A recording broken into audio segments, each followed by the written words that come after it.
Happy Saturday, everybody. Our Saturday classics over the last few weeks have been on the heavier side, so we thought we would pull something a little lighter out of the archive today, and that is Johann Beringer's Fossils. Fossils kind of goes in quotation marks there.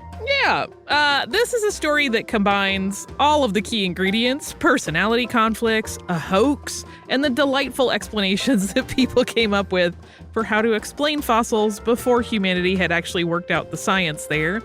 This originally came out on April 22nd, 2013. Welcome to Stuff You Missed in History Class, a production of iHeartRadio.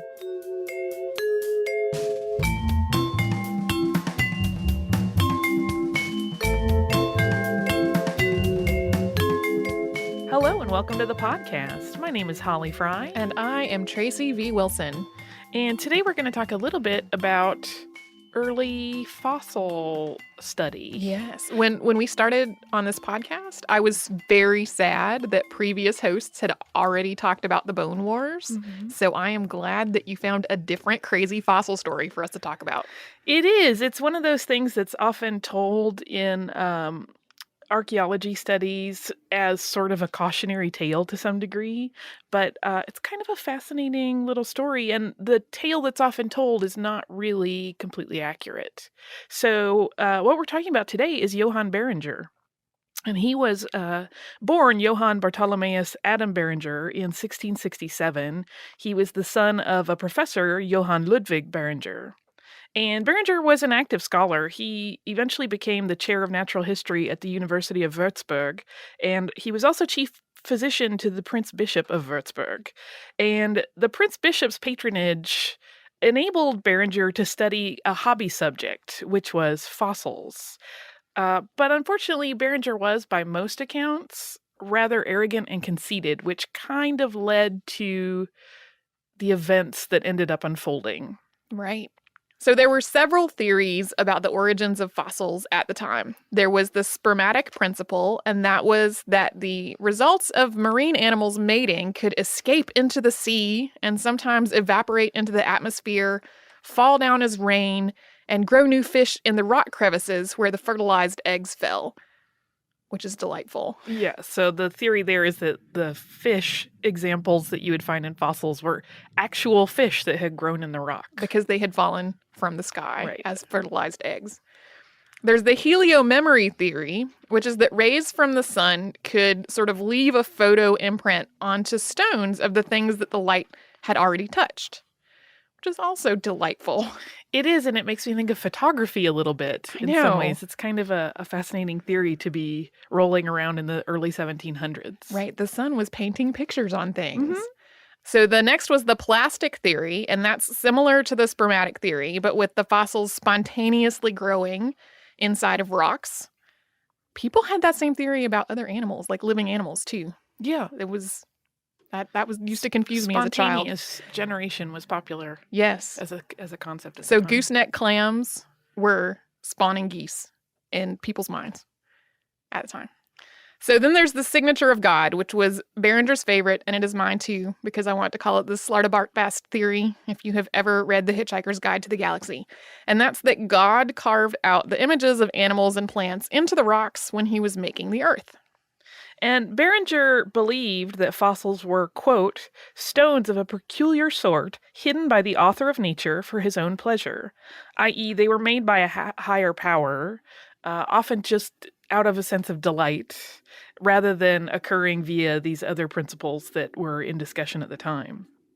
And so to set that up, that kind of sets up our story, which is, as we said, there are two versions. So we're going to start with the first version, which is kind of the legendary version.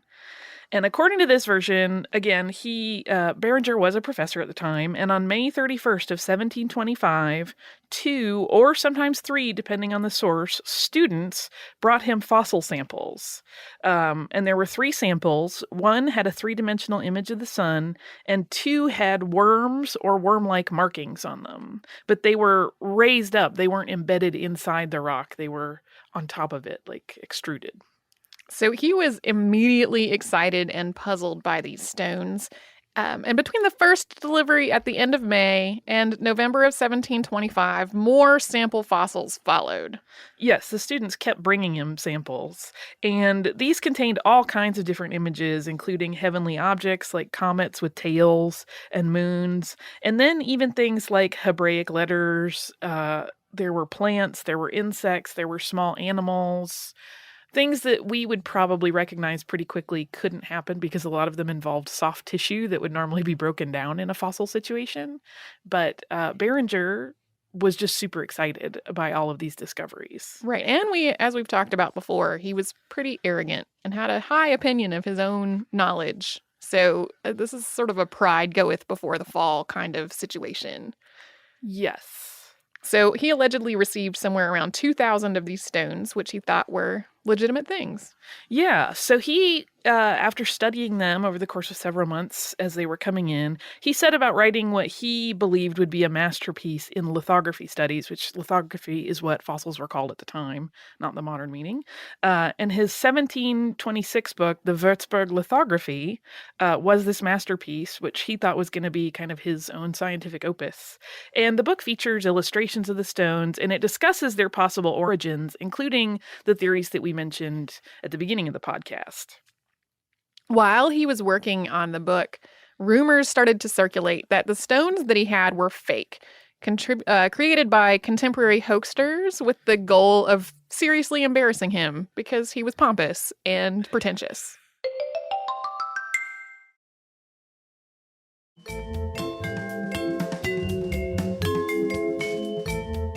And in his book, because these rumors did start to circulate before it was complete, he actually includes an entire chapter about the hoax rumors. And I'm going to read a passage from it. It's a little bit lengthy, but stick with us. He says, quote, "Then, when I had all but completed my work, I caught the rumor circulating throughout the city, especially among prominent and learned men, that every one of these stones, which, on the advice of wise men, I proposed to expound in a published treatise, were, quote, recently sculpted by hand, made to look as though at different periods they had been resurrected from a very old burial, and sold to me as one indifferent to fraud and caught up in the blind greed of curiosity. Further, that I, once deceived in my wretched turn, was deluding the world and trying to sell new hoaxes as genuine antiques to the silent laughter of prudent souls. I was shocked beyond words to learn that the authors of this atrocious calumny were two men, perhaps best described as a pair of antagonists, whose names I have reason to protect at present, men with whom I was closely associated in numerous functions, former colleagues in the academic society." He went on in this whole chapter about the hoax rumors to say, "Our idiomorphic stones are not the hand-wrought products of recent artistry, as some persons have shamelessly pretended, and attempted to peddle to the public by widespread rumor and gossip." So the two men he keeps referring to, but not naming, are a geographer, J. Ignaz Roderick, who was a professor of geography, algebra, and analysis at the University of Wurzburg, and a historian, George von Eckhart, who was privy councillor and librarian to the court and the university. But the hoax rumors, of course, were indeed true. So he became so embarrassed, according to the legend, when he found a stone that had his name carved on it, just as the book was rolling off the presses and into the hands of the public. And he was allegedly so chagrined at this, and at having been pranked by students, that he tried to buy up every copy of the book in existence and bankrupted himself and died soon after the ordeal in misery and destitution. So that's the sort of legendary version of the story. Yes, that's the extremely cautionary tale of a fossil hoax. And the real story does have some seeds of truth in that version, but there are some wide swings into the realm of falsehood as well. The dates for the stones being presented to Beringer in the publication of his book are indeed correct, but the machinations of the hoax and the manner in which it was revealed and what happened post-discovery are quite different. And the real story was actually revealed in court documents and transcripts that were found in the Würzburg State Archives. Dr. Heinrich Kirchner is recognized as the person who discovered these items in 1935. Although Melvin E. Yawn and Daniel J. Wolfe, who produced the annotated and translated work of Beringer's book, are the people that are cited with doing so more often. Jahn and Wolf themselves cite Kirschner's work.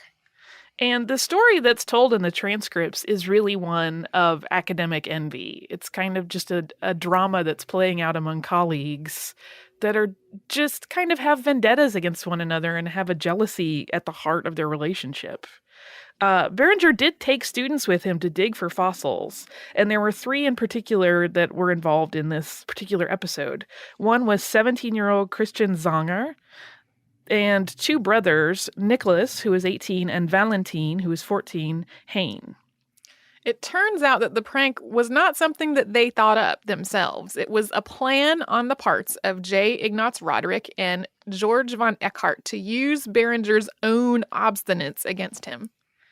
Roderick and Eckhart had apparently hired Zanger to polish stones for them that Roderick had carved and sort of aged them a little bit, and then Zanger would plant them in dig sites. But some were also handed off to a stonecutter's assistant to sell to Beringer as though he had accidentally found them at sites or as though he had come into possession of them, kind of to support the idea that it was natural by having these things come from multiple sources instead of one stream of supply, which might look suspicious. Right. And part of the reason that he was convinced that these fossil samples were the work of God was the inclusion on some of the stones of language that put them outside the natural imprint theory. Right. While animals and plants happen in nature, letters don't. So that's part of why Beringer, who was already a little predisposed to think that these were divine creations, that just supported that theory as far as he was concerned, rather than dismissing the validity of the fossils as some people might have approached them. Right. So because the samples substantiated his theories of where fossils came from, his cognitive bias kind of led him down the path of words mean they're real instead of words mean they're fake. Yeah, so he fell right into the trap set by his fellow academics. And as Beringer's sample set grew and he started working on his book in earnest, Roderick and Eckhart apparently began circulating the hoax rumor because they were afraid that if Beringer published the work without the hoax being revealed, they could somehow be connected to the findings and would be ruined along with their colleague. Like, they were starting to think that if he went ahead and published it, the entire university would kind of be embarrassed, and they would be embarrassed, and whether or not they were implicated as hoaxsters, it could be just a really bad scene. So they didn't want him to publish the book. No, it was partially covering their own behinds. Oh, yes. At this point.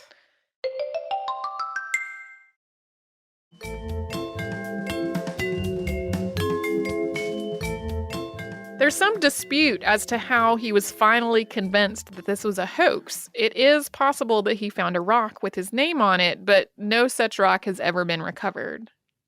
And some accounts suggest that Roderick and Eckhart had finally thought that things had gone too far and that they outright told Beringer that the stones were fakes, but he wouldn't believe their confession because he was so convinced at that point. There's also a theory that the church bishop was involved in convincing him of the truth. This is a part of the story that hasn't ever really been clear, and it's not referenced in the court proceedings that we have to document it. And after the fraud was exposed, though, however he was convinced, Beringer took action. And on April 13th of 1726, there was a hearing at the Wurzburg Cathedral chapter accusing Roderick and Eckhart of trying to dupe Beringer. So unlike the legend story where he just is ashamed and tries to hide the whole thing, he actually is pretty open about trying to pursue his hoaxsters and bring them to justice. Municipal trials followed all of this on April the 15th and June 11th of 1726. The young diggers that were involved were questioned about their involvement, and if you read the Jahn and Wolf translation and annotation of Beringer's book, the hearings are included in the appendices, and all of the specific questions that they ask the kids are in there, which we won't go through because it really is kind of a long, arduous, have you ever carved a thing? Do you know how to carve? I mean, they're really specific questions and they go on for quite a while. But the trial papers begin and end rather abruptly. We've talked about other trials on the podcast, and there's often we get the opening arguments and the discussion and the lead-in. This kind of just starts with questions to the kids and ends after the June 11th trial, which was also questions. It doesn't really get to what happened in deliberation and discussion. It just kind of includes the questions and the answers. Roderick tried to shift the blame to the boys Beringer had hired to help him with his digs. And the Haynes really appeared to be innocent in the whole thing. There was apparently a bribe that was offered to Zenger also to blame the Hayne brothers, but Zenger refused to take it. Yeah, so it pretty quickly became apparent that Roderick and Eckhart were in fact guilty, and they were disgraced when that became obvious. So the very thing they had hoped to avoid by pointing out the hoax and starting the hoax rumors came to fruition in their trial.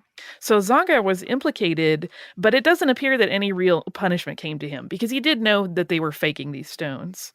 But he did ask the commission for assistance in collecting 8 days' worth of wages that Roderick owed him for polishing stones, which I just thought was sort of funny. That in the midst of all of this, he's like, yeah, they were faking it, and he still owes me money for this fraud.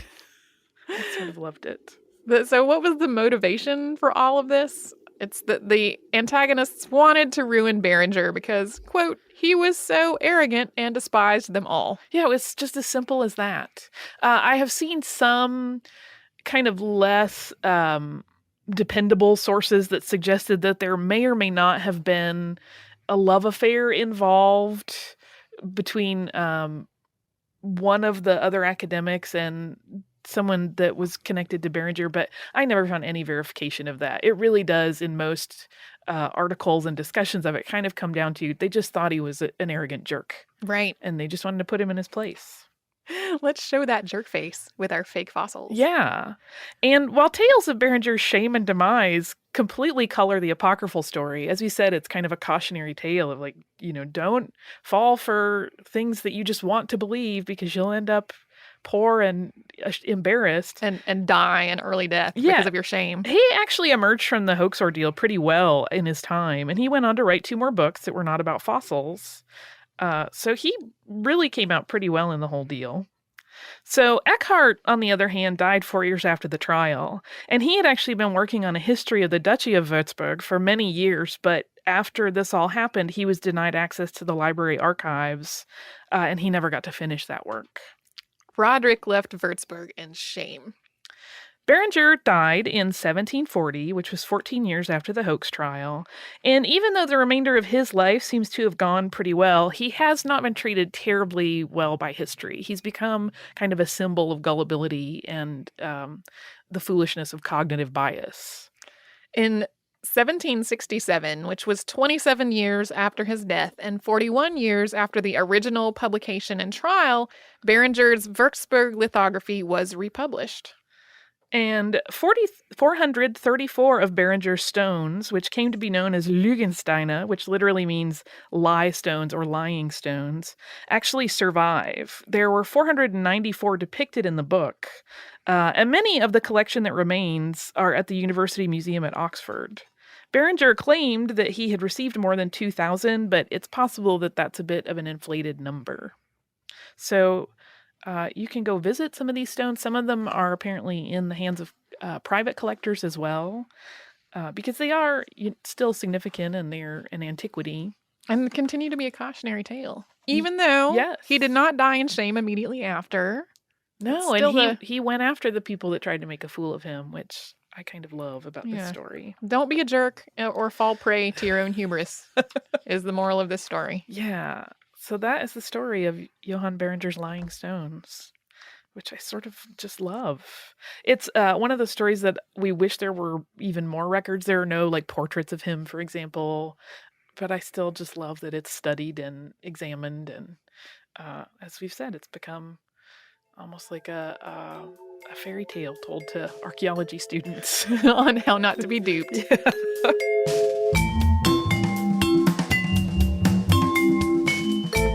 Thanks so much for joining us on this Saturday. Since this episode is out of the archive, if you heard an email address or a Facebook URL or something similar over the course of the show, that could be obsolete now. Our current email address is historypodcast@iHeartRadio.com. Our old How Stuff Works email address no longer works. You can find us all over social media at Missed in History. And you can subscribe to our show on Apple Podcasts, Google Podcasts, the iHeartRadio app, and wherever else you listen to podcasts. Stuff You Missed in History Class is a production of iHeartRadio. For more podcasts from iHeartRadio, visit the iHeartRadio app, Apple Podcasts, or wherever you listen to your favorite shows.